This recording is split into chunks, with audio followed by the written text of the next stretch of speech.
Hello, my dear viewers. I once again welcome you to my channel on Sunday. It is an enjoyable day and the atmosphere also very cool. మీరు చక్కగా enjoy చేసి ఉంటారని అనుకుంటున్నాను. సరే, ఇక మన టాపిక్లోకి వస్తే గత 4-5 వీడియోల నుంచి మనం ఈడియమ్స్ అనేటటువంటివి దగ్గర ఒక 60 దాకా మనం తీసుకోవటం జరిగింది. ఇంకా చాలావి మీరు బాగా ప్రాక్టీస్ చేయండి. వీటికి రూల్స్ రెగ్యులేషన్స్ అంటూ ఏమి ఉండవండి. మనం బాగా మాట్లాడి అలవాటు చేసుకుని మనం చూడటమే తప్ప ఈ యాక్టివ్ వాయిస్ ప్యాసివ్ వాయిస్ ఎలాగ రూల్స్ ఏమి ఉండవు. సరే, ఇప్పుడు నేను ఇంకొక క్రొత్త టాపిక్ తోటి మీ ముందుకి ఈరోజు సండే రోజున వస్తున్నాను.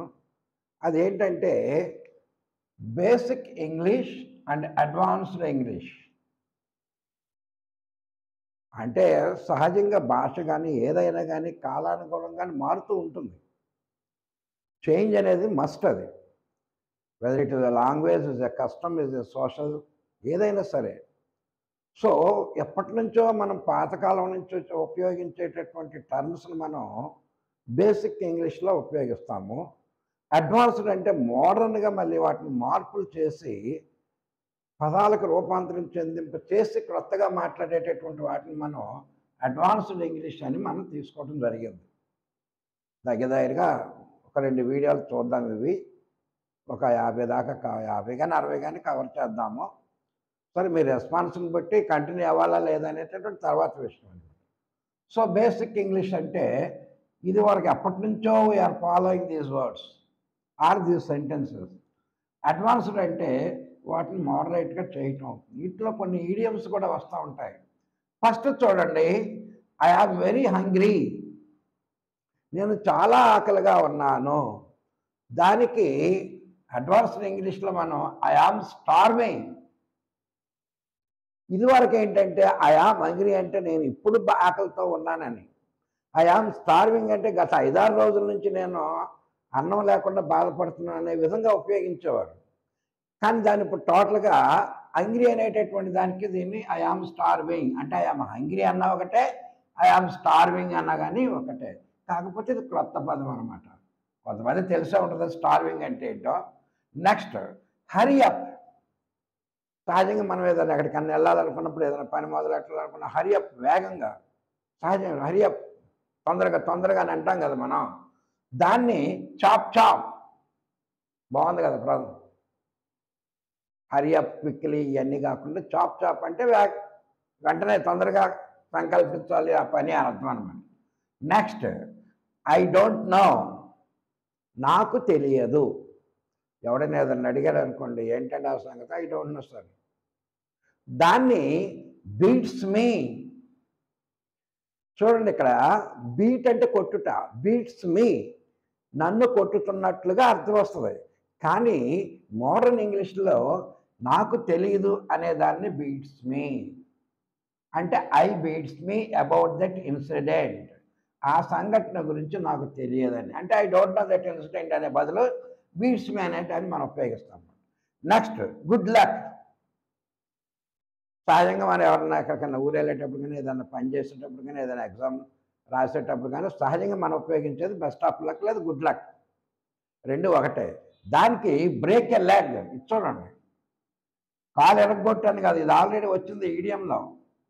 బ్రేక్ ఏ లెగ్ అంటే గుడ్ లక్ చెప్పడానికి బదులుగా మనం బ్రేక్ ఏ లెగ్ అని అన్నాం. సపోజ్ మీ అబ్బాయి ఏదో అమెరికా వెళ్తున్నాడు, ఏదో జాబ్ కోసం. ఫ్లైట్ దగ్గర సెండ్ ఆఫ్ ఇవ్వటానికి వెళ్ళాం ఎయిర్పోర్ట్కి. ఆల్మోస్ట్ ఈజ్ అబౌట్ బ్రాడ్ అంటే అందులో బయలుదేరి. అప్పుడు లాస్ట్గా ఉపయోగించకపోదండి గుడ్ లక్ లేదా best of luck, have a nice journey, ఇలాంటి పదాలు ఉపయోగిస్తాం మనం. బ్రేక్ ఏ లెగ్ అన్నాం అనుకోండి, ఆడికి కూడా అర్థమైపోతే గుడ్ లక్ చెప్పాడు. చుట్టుపక్కల ఉన్న వాళ్ళు ఏదో ఇటు బెస్ట్ ఆఫ్ విషెస్ చెప్పుకుంటే ఇదేం చెప్తున్నాడని అనుకుంటాం. కానీ it's a very rare word. Break a leg అంటే గుడ్ లక్ అని చెప్పడం అనమాట. Next, I am listening. నేను వింటూ ఉన్నాను. ఎవడైనా చెప్తా ఉంటాడా, వాట్ ఐఎమ్ లిసనింగ్, మాట్లాడరా బాబు, నేను వింటూనే ఉన్నాను. దానికి అడ్వాన్స్డ్ మోడర్న్ ఇంగ్లీష్లో ఏంటంటే I am all ears. Ear అంటే చెవులు. ఐ యామ్ ఆల్ ఇయర్స్ అంటే ఏంటి? ఇన్నర్ మీనింగ్ ఏంటి? అన్ని చెవులు పెట్టి వింటున్నాను నేను అంటే నేను చెప్పేది నేను వింటున్నానని. ఐ యామ్ లిజనింగ్ అనే దానికి బదులుగా ఐ యామ్ ఆల్ ఇయర్స్ అని అన్నాం. Next I fell asleep. Sleep అంటే మామూలు నిద్ర అండి. అస్లీప్ అంటే గాఢ నిద్ర. ఈ రెండింటికి తేడా ఉంది. స్లీప్ నిద్ర, అస్లీప్ గాఢ నిద్ర. ఇక ఏనుగు వచ్చి తొక్కినా కానీ లెగనటువంటి నిద్రను మనం ఏమంటాం? మనం అస్లీప్ అంటాం. సో ఐ ఫెల్ అస్లీప్, నేను గాఢ నిద్రలోకి వెళ్ళాను. దానికి మోడర్న్ ఇంగ్లీష్లో ఐ నాడెడ్ ఆఫ్. సహజంగా నాడంటే ఇలాగ ఏదన్నా చెప్పడానికి వద్దు అని చెప్పడానికి మనం తలూపుతాం. ఇప్పుడు మోడర్న్ ఇంగ్లీష్లో ఏం చేస్తారంటే నేను నిద్రపోయాను అంటానికి I nodded off. I nodded off last night. గత రాత్రి నేను మంచి నిద్రలో జారుకున్నాను అని చెప్పడం అనమాట. Next how are you. ఇది సహజంగా మనం ఎక్కువ మంది ఉపయోగించేటటువంటి. హౌ డు యూ డూ అన్న ఒకటే, హౌ ఆర్ యూ నీవు ఎలాగున్నావని. దానికి మోడర్న్ ఇంగ్లీష్లో అంటే అడ్వాన్స్డ్ ఇంగ్లీష్లో how it is going. How are you అనేదానికి how it is going. The direct meaning తీసుకుంటే కుదరదు. అది ఎలా వెళ్తుంది అని అర్థం కాదు ఇక్కడ. నీవు ఎలాగున్నావు అని అర్థం. So next I'm very busy. నేను చాలా బిజీగా ఉన్నాను. సహజంగా మనం ఎక్కువగా ఉపయోగిస్తూనే ఉంటాం మనం. దానికి ఐ యామ్ స్వాప్డ్. ఇది పదమే ఎప్పుడు వినుండం మనం. SWAMPPED swamped. I am swamped అంటే ఐ యామ్ వెరీ బిజీ అన్నది. I am swamped since 2 days. గత 2 రోజుల నుంచి నేను చాలా బిజీగా ఉంటున్నాను ఏదో ఒక ప్రాజెక్ట్ గురించో దేని గురించో. సో చూడండి ఇక్కడ ఎంత బాగున్నాయో అవన్నీ కూడా. అంటే పాత చింతకాయ పచ్చళ్ళగా ఇవే ఉపయోగించకుండా మోడర్న్గా మనం వీటిని ఉపయోగించడం మంచిది. సరే ఇది ఎగ్జామ్లో రాయాలా వద్దా అనేటటువంటిది మీ ఇష్టం. మీరు రాసినా కానీ ఇప్పుడు యాక్సెప్ట్ చేస్తున్నారు. ఇది లాంగ్వేజ్ చక్కగా మోడర్న్గా ఉంటుంది, చాలా అద్భుతంగా ఉంటుంది. Try to implement these sentences, not those. సరే అవతల వ్యక్తి మరీ మీడియా కోర్ అంటే బాగా పెద్దగా ఇంగ్లీష్ తెలియనటువంటి వాడికి కొంచెం ఇబ్బందిగా ఉంటాయి. కానీ ఈక్వల్స్ తోటి బాగా ఇంగ్లీష్ వచ్చినటువంటి వాళ్ళకి మాత్రం వీటిని ఉపయోగించడం మంచిది. Basic English and advanced English. ప్రతి దాంట్లో బేసిక్ అనేటటువంటిది ఉంటుంది. అప్ టు డేట్ చేసుకుంటూ పోతూ ఉంటాం మనం. అర్థమైందండి ప్రయత్నం. సో ఈ విధంగా మరి కొన్ని చూద్దాం. చూడండి మరికొన్ని తీసుకోవడం జరిగింది. 9వది ఐ ఫీల్ సాడ్. నేను చాలా బాధపడుతున్నాను. I am very unhappy. Sad విచారంతో ఉన్నాను. రెండిట్లో ఏదైనా. I feel blue. I feel సాడ్కి I feel blue. I feel blue అనేది కలర్. అది బ్లూ కలర్లా భావించడం ఏంటి నువ్వు అంటే నేను అన్హ్యాపీగా ఉన్నాను, నేను విచారంగా ఉన్నానని తెలియజేయటానికి మోడర్న్ ఇంగ్లీష్లో అంటే అడ్వాన్స్డ్ ఇంగ్లీష్లో మనం ఉపయోగించే పదం ఏంటంటే ఐ ఫీల్ బ్లూ. ఉపయోగించవచ్చు మనం. అవతల వాడికి అర్థమవుతుంది, అబ్బో వీడు చాలా అడ్వాన్స్డ్గా ఉన్నాడు, చక్కటి ఇంగ్లీష్ మాట్లాడుతున్నాడని. మై మిస్టేక్, నా తప్పు. సహజ ఇది నా తప్పు అని అంటాం కదా, దానికి మై బ్యాడ్. సహజంగా బ్యాడ్ అంటే చెడు అని అర్థం వస్తుంది. చెడు అంటే మిస్టేక్ వల్ల కదా, ఏదో తప్పు చేయటం వల్ల కదా. సో మై మిస్టేక్ అనేటటువంటి దానికి అడ్వాన్స్డ్ ఇంగ్లీష్లో మై బ్యాడ్ అని ఉపయోగించాలి. అలాగే I will pay the bill. సహజంగా 2-3 వెళ్తారు హోటల్కి, ఒకరికొకరు పోటీ పడతాడు, నేను ఇస్తాను జేబులో చేయి పెడతాడు, ఎవడో తీయడు బయటికి. సో అలాంటి దాన్ని మనం I will pay the bill, నేను బిల్ పే చేస్తాను. It on me. చూడండి ఇంత పెద్ద పదాలు, దానికి సింపుల్గా ఇట్ ఆన్ మీ, ఇది నా మీద ఉంది. Don't take direct meaning. మీ అంటే నేను, ఆన్ అంటే మీద, ఇట్ అంటే అది నా మీద అని కాదు. ఇట్ ఆన్ మీ అంటే నేను పే చేస్తానని చెప్పటం అనమాట. Next I made a mistake. నేను ఒక తప్పు చేశాను. I screwed up. ఆ స్క్రూ అనే దానికి అర్థాలు ఏమి అడగకుండా అన్నీ కలిపితేనే వస్తుంది. అర్థమైందండి. ఐ మేడ్ ఏ మిస్టేక్, అది బదులు I screwed up. Yesterday I screwed up not attending the function. నేను ఫంక్షన్ అటెండ్ అవ్వకుండా ఒక తప్పు చేశాను. I screwed up. Next, I understand you. నిన్ను నేను అర్థం చేసుకుంటాను. వరి అవ్వకో అని మనం ఉపయోగిస్తాం కదా. ఐ అండర్స్టాండ్, నీ సమస్య నాకు అర్థం. ఐ ఫీల్ యూ, ఇది కొంచెం మ్యాచ్ అవుతుంది. నువ్వు అనుకునేది నాకు అర్థమవుతుందిరా అని మనం చెప్తాం కదా. Next, I have no money. నా దగ్గర డబ్బులు లేవు. I have broke. బ్రోక్ అంటే పగిలిపోవట. Break, broke, broken.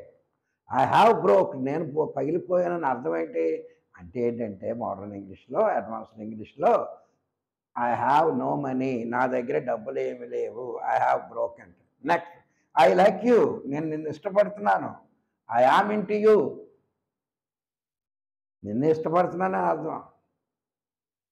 I love you, I am into you అంటే నేను కూడా నిన్ను ఇష్టపడుతున్నాను అని చెప్పను. సో ఐ లైక్ యూ అనే దానికి ఐ ఆమ్ ఇంటు యూ అన్నమాట. Next, I am very tired. నేను బాగా అలసిపోయి ఉన్నాను. వెరీ టైర్డ్, దానికి I am beat. Don't take meanings. Beat అంటే కొట్టుట, నేను కొడుతున్నానని కాదు. సో నేను ఐ ఆమ్ బీట్, బాగా అలసిపోయి ఉన్నానని దీని అర్థం వస్తున్నాను. చూడండి, feel sad, my mistake, I will pay the bill, I made a mistake, I understand, I have no money, I like you, I am very tired. ఇవన్నీ మనం నిత్య జీవితంలో ఉపయోగించే పదాలే. ఎక్కడో ఒక చోట. ఇంకెప్పుడు ఇవే ఉపయోగిస్తామా? We have to bring some changes. కాలానుగుణంగా మనం కూడా మారాలి. అలాగే భాష కూడా కొత్త కొత్త పదాలను మనం ఉపయోగించడానికి ప్రయత్నం చేయాలి. ఇది నా సొంతగా వెళ్ళినటువంటిది కాదు. చూడండి, చాలా చోట్ల మీకు వస్తూ ఉంటాయి. ఎవరు చెప్పినా ఇదే చెప్తారు. సో మనకి నేను తీసుకోవటం మాత్రం మనకి ఎక్కువగా ఉపయోగపడేవి మాత్రమే తీసుకోవడం జరిగింది. ఒక 2 వీడియోలు ఇవాళ రేపటి చోట మనం క్లోజ్ చేద్దాం. చూడండి, మరి కొన్ని తీసుకోవటం జరిగింది. సారీ సహజంగా మనం ఎక్కువగా ఉపయోగిస్తూ ఉంటాం. ఐఎమ్ సారీ, లేదా మామూలుగా సారీ. దాన్ని అపాలజైజ్. ఈ 2 బాగా ఈక్వల్ అవుతాయి. సారీ అంటే క్షమించమని, తప్పు చేశానని. అపాలజైజ్ అంటే కూడా క్షమించమని అడగటమే. దానికి దీనికి పెద్దగా కాంట్రవర్సీ లేదు. మామూలు. ప్రాబ్లం, సమస్య. నీకు ఏదైనా ప్రాబ్లం ఉంటే చెప్పు అంటాం. సహజంగా ఇష్యూ అనే పదాన్ని కూడా ఉపయోగిస్తూ ఉంటాం. ఇష్యూ అంటే ప్రాబ్లం అని అనుకోం ఇప్పటి వరకు మనం. అంటే ఇప్పుడు ఇష్యూ అంటే ఏంటి? సమస్య. ప్రాబ్లం అన్న సమస్య, ఇష్యూ అన్న సమస్య. ఇష్యూ అంటే ఏదో విషయం అని కాదు అర్థం అక్కడ. ఇంప్రూవ్, అభివృద్ధి చెయ్యి. ఎన్హాన్స్ చెయ్యి. ఎన్హాన్స్ అంటే ఎక్కువ చేయటం. ఎక్కువ చేయటం అంటే నథింగ్ బట్ డెవలపింగ్. డెవలప్ చేయటాన్ని మనం అయితే. So improve, enhance. ఇంప్రూవ్ అంటే ఎక్కువ చెయ్యి, ఎన్హాన్స్ అన్నా కానీ ఎక్కువ చేయటం. ఐడియా, ఒక ఐడియా, ఒక ఆలోచన. దాన్ని మనం కాన్సెప్ట్. నీ ఐడియా ఏంట్రా, నీ కాన్సెప్ట్ ఏంటి, అసలు నువ్వేమనుకుంటున్నావు అని సహజంగా తల్లిదండ్రులు మాట్లాడుతూ ఉంటారు కదా. ఐ ఆమ్ స్లీపీ, నాకు నిద్ర వస్తుంది అనేటటువంటి భావంతో చెప్పేటటువంటిది అనమాట. I am sleepy, I am drowsy. ఈ డ్రౌజీ అనే పదం కూడా ఏంట్రా అంత డ్రౌజీగా ఉన్నావేంటి అంటే మగతగా నిద్ర వస్తున్నట్టుగా కళ్ళలో కనపడిపోతూ ఉంటుంది మనం కొంతమంది చూడంగానే. రేడిక నిద్ర మీద ఉన్నాడు, వెళ్ళి పడుకోరు అంటాం కదా. ఐ ఆమ్ డ్రౌజీ అంటే నేను నిద్ర పోవడానికి సిద్ధంగా ఉన్నాను, నిద్ర వస్తుంది. ఐ ఆమ్ స్లీపీ అన్న ఒకటి. యు ఆర్ సో లక్కీ, నువ్వు చాలా లక్కీ, అదృష్టవంతుడివి. దానికి యు ఆర్ సో జామీ. ఈ జామీ అనే పదం ఎక్కడి నుంచి వచ్చిందో మనకు తెలియదు. అంటే లక్ అనే దానికి బదులుగా ఉపయోగించబడిందేమో. You are so jammy, you are so lucky, నువ్వు చాలా అదృష్టవంతుడివి. జామీ. నెక్స్ట్, కీప్ క్వైట్, నిశ్శబ్దంగా ఉండు. Keep quiet. సహజంగా టీచర్స్ పిల్లలతోటి కానీ, మీటింగ్లో కానీ, తల్లిదండ్రులు పిల్లలు ఎక్కువగా గొడవ చేస్తున్నప్పుడు కానీ ఎలాంటి కీప్ క్వైట్, సైలెంట్గా ఉండండి. దానికి జిప్ యువర్ లిప్. చక్కగా ఉంది, జిప్ అండ్ లిప్. జిప్ అంటే ఏంటి, మనం ప్యాంట్కి, వీటికి, ట్రౌజర్స్కి, బనియన్స్కి వేసుకుంటాం మనం. ఆ క్లోజ్ చేయటం అంటే 2 వాటిని మనం క్లోజ్ చేయటానికి జిప్ ఉపయోగిస్తాం. జిప్ యువర్ లిప్ అన్నాడు. అంటే ఏంటి, నీ 2 పెదాలు మూసుకో అంతే కదా, మాట్లాడొద్దంటే మనం నోరు మూసి కూర్చోవటం. దానికంటే కీప్ క్వైట్ అంటే నిశ్శబ్దంగా ఉండేదానికి మనం జిప్ యువర్ లిప్, నోరు మూసుకొని అర్థం అనమాట. నెక్స్ట్, ఐ డోంట్ నో, నాకు తెలియదు. I am not certain. Certain అంటే ఖచ్చితంగా అని అర్థం. ఖచ్చితంగా ఆ విషయం నాకు తెలియదు అని చెప్పడానికి ఐ డోంట్ నో అనే పదాన్ని మనం ఐ ఆమ్ నాట్ సర్టన్ అని అంటాం. Next, keep it secret. ఒరే రహస్యంగా ఉంచరా ఈ విషయం, ఎవరికి చెప్పొద్దురా అని అంటాం కదా. దానికి అడ్వాన్స్డ్ ఇంగ్లీష్లో keep it under wrap. Wrap అంటే చుట్టుట. దేన్నో ఒక పదార్థాన్ని మనం ఒక ప్యాకెట్ని కానీ బయటపడకుండా విడిపోకుండా పాడవకుండా మనం ఏం చేస్తాం, క్లాత్ ఏదో ప్లాస్టిక్లో చుడతాం. అంటే ఏంటి, రహస్యాన్ని ఒక క్లాత్లో చుట్టినట్లుగా భద్రంగా ఉంచు అని అర్థం అనమాట అక్కడ. సో కీప్ ఇట్ సీక్రెట్, రహస్యంగా ఉంచు. కీప్ ఇట్ అండర్ వ్రాప్, చుట్టబడి ఉంచు అని అర్థం, డైరెక్ట్ అర్థం తీసుకుంటే. కానీ ఇక్కడ అర్థం ఇది. సో ఈ విధంగా మై డియర్ వ్యూవర్స్, ఈరోజు నేను ఒక 25 తీసుకున్నాను. I don't know whether you like it or not. ఇది ఒక కాన్సెప్ట్, ఇది ఒక భావన ఇంగ్లీష్లో. బేసిక్ ఇంగ్లీష్కి అడ్వాన్స్డ్ ఇంగ్లీష్కి ఉన్నటువంటి తేడాన్ని తెలియజేస్తుంది కనుక నేను ఇది తీసుకోవడం జరిగింది. చాలా యూస్ఫుల్ కూడా మీకు. ఎగ్జామ్కి వెళ్ళేటటువంటి వాళ్ళు కానీ స్పోకెన్ ఇంగ్లీష్ వాళ్ళకి చాలా ఉపయోగపడుతుంది. It may appear that we are more moderate. వీడు చాలా మోడర్న్గా మాట్లాడుతున్నాడు ఇంగ్లీష్ అనేటటువంటి భావాన్ని అవతల వాళ్ళు కలిగించిన వాళ్ళం అవుతాం. So better use these terminology. ఈ పదాలను మనం ఉపయోగిస్తే మీకు చాలా ఉపయోగకరం. So on Sunday I request my dear viewers, take care of your health, enjoy, and if you like my video, please like, share and subscribe. ఈ మధ్య సబ్స్క్రిప్షన్ చాలా తక్కువ అయిపోతున్నాయి, వ్యూస్ కూడా చాలా తక్కువగా వస్తున్నాయి. So keep it in your mind, please like my channel. Thank you.